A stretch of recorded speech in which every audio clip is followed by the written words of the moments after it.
साथियों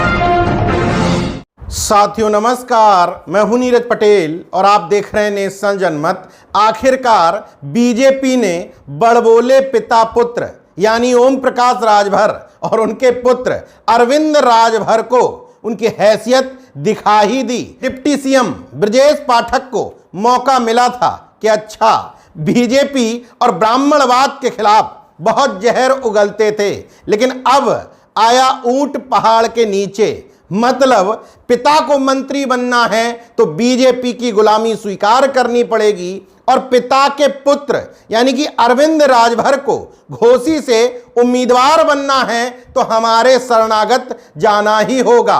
तो इसी मौके का फायदा उठाते हुए ब्रजेश पाठक ने बड़बोले अरविंद राजभर को उनकी हैसियत दिखाते हुए घुटनों पर ला दिया, नीचे झुका दिया और बोले, सर नीचे झुकाओ, इनके चरणों तक लेकर के आओ।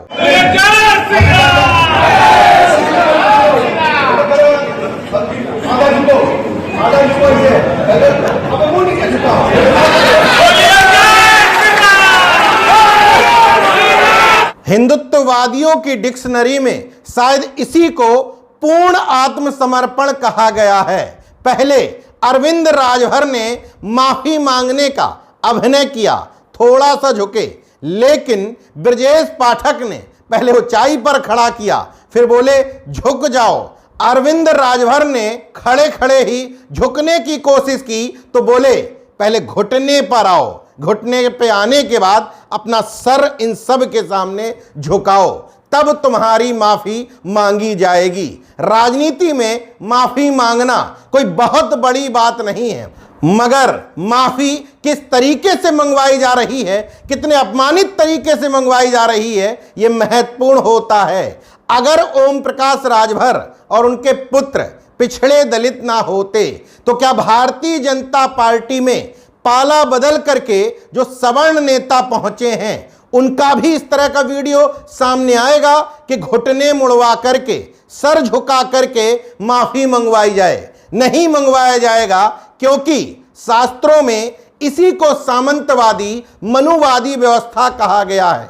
ब्रजेश पाठक भले ही डिप्टी सीएम के तौर पर वहां खड़े थे, लेकिन अंदर का ब्राह्मणत्व जाग गया और सोचा होगा राजभर की इतनी हैसियत कि बीजेपी और मनुवाद को गाली दे, आज तुम चुनाव लड़ रहे हो, हमारे ऊपर डिपेंड हो, मैं जैसा कहूंगा वैसा तुमको करना पड़ेगा, और करना भी पड़ा। इसलिए नेशन जनमत कहता है कि पिछड़े और दलित समाज के नेता बीजेपी में तो हैं, सरकार में शामिल भी हैं, लेकिन यह सोचने की गलती ना करें कि वो सत्ता में शामिल है। बीजेपी समय समय पर इन सब को इनकी हैसियत दिखाती रहती है। हालांकि बीजेपी के हाथ में एक तुरुप का इक्का है। जितने भी ये जाति आधारित दल हैं वो सब घोर परिवारवादी हैं। सबका एक ही लक्ष्य है, खुद को, अपने पति को, पत्नी को, बेटी को, बेटे को, दामाद को किसी भी तरीके से आगे बढ़ाना। इसलिए जहां एक तरफ भक्तों के प्रभु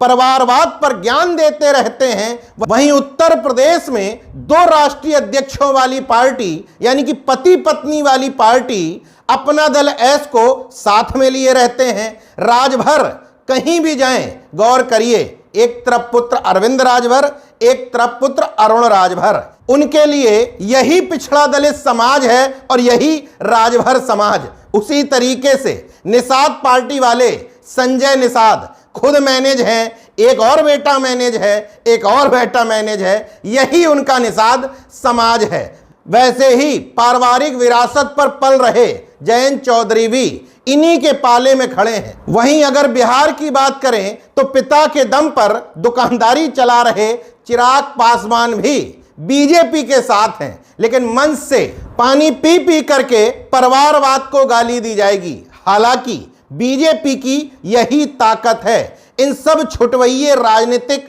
दलों की इसी दुखती रग को बीजेपी समझती है, परिवार के लोगों को आगे बढ़ाती रहती है और उसके बदले में पूरे समाज की डीलिंग फिक्स कर लेती है। बहरहाल बीजेपी के डिप्टी सीएम ने बड़ी होशियारी से अरविंद राजभर और उनके पिता को उनकी हैसियत समझा दी है।